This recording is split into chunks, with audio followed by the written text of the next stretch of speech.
السلام عليكم ورحمة الله. بعد طول غياب جبتلكوا المتاي البحريني بناء على طلبات ناس كتير طلبوها مني، قالوا لي لازم تعمل لنا المتاي البحريني. قلت لهم حاضر، وجب المتاي البحريني او سيف هندي. يلا بينا نشوف المقادير والمكونات. معانا كوباية من الحمص المطحون. اللي ما يعرفش الحمص المطحون، جبت لكم الكيس اللي هو عبارة عن حمص شامي او حمص الطبيخ ومطحون طبعا في المطاحن. هو ده شكله. بجيب كوباية من الحمص، عليها نص معلقة كركم، نص معلقة فلفل اسود، زعتر ناشف معلقة، وفلفل شطة وملح. طبعا بالنسبة للمتاي البحريني البهارات اللي محتاجينها هي ملح وفلفل والزعتر. اما الكركم والفلفل الاسود دي اضافات من عندي انا. هضيف كل المكونات الجافة مع بعض، واحاول افرم الزعتر على قد ما اقدر يكون فرم ناعم، علشان انا هشتغل على ماكينة فيها اخرام ضيقة وصغيرة. طبعا هو في انواع كتير من المتاي البحريني، في شرايح، في رفيع، في متين. انا حبيت استخدم الرفيع. بعد ما خلطت كل المكونات الجافة مع بعض، بنزل بالمية الدافية، مية دافية، وابدا اعجن العجينه بتاعتي. لازم توصل لمرحله انها تكون طريه وبتلزق زي ما انتم شايفين كده اهي، تكون بتلزق. بكمل العجن بتاعي كده زي ما انتم شايفين، وبعدين بحط معلقه كبيره من الزيت، اي زيت انتوا تحبوه. بس هي مجرد ان انا الم بيها العجينه اقدر امسكها وما تلزقش معايا. لميت العجينة بتاعتي. هنا بقى الماكينة اللي عندي اللي هشتغل بيها هي ماكينة انا جايباها من محل هندي بصراحة. دي شكلها وخرامها صغيرة جدا. انتي ممكن تستبدليها بماكينة البيتي فور او الماكينة بتاعت البسكوت، بس المهم يكون بتنزل اخرام رفيعة او تخينة زي ما انتي عايزة، بس انا بحبها رفيعة.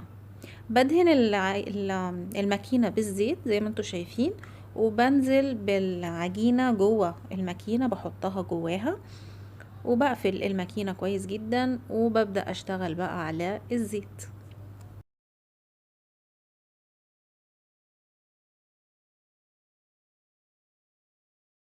الزيت عندي بيكون على نار هادية، ما يكونش حامي قوي وما يكونش بارد، يكون على نار هادية.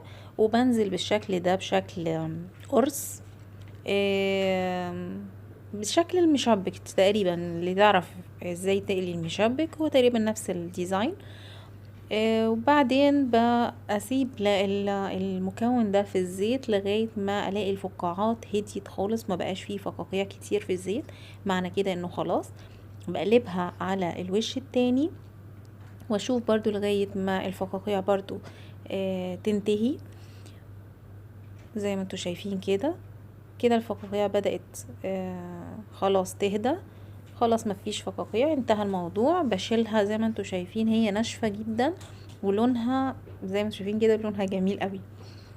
وببدأ اكمل بقى آلية بقية الخليط اللي عندي. ولما بخلص زي ما انتوا شايفين كده هي ناشفة وما فيهاش اي حاجة وكريسبي جدا اهي، تتقطع جميلة جدا معانا.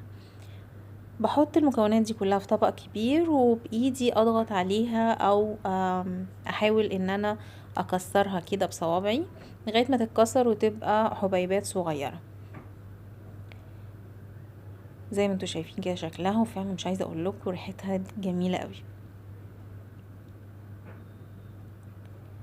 واللي بتسأل ان هي بتشرب زيت او ما بتشربش زيت، لا هي مش بتشرب زيت، وفعلا حلوه وخفيفه. بعد كده بجيب كلينكس، ورق كلينكس، ورق مناديل عادي تيشو، واحطها عليها او افرشها عليها واسيبها شويه يعني 10 دقايق او حاجه لغايه ما تبرد.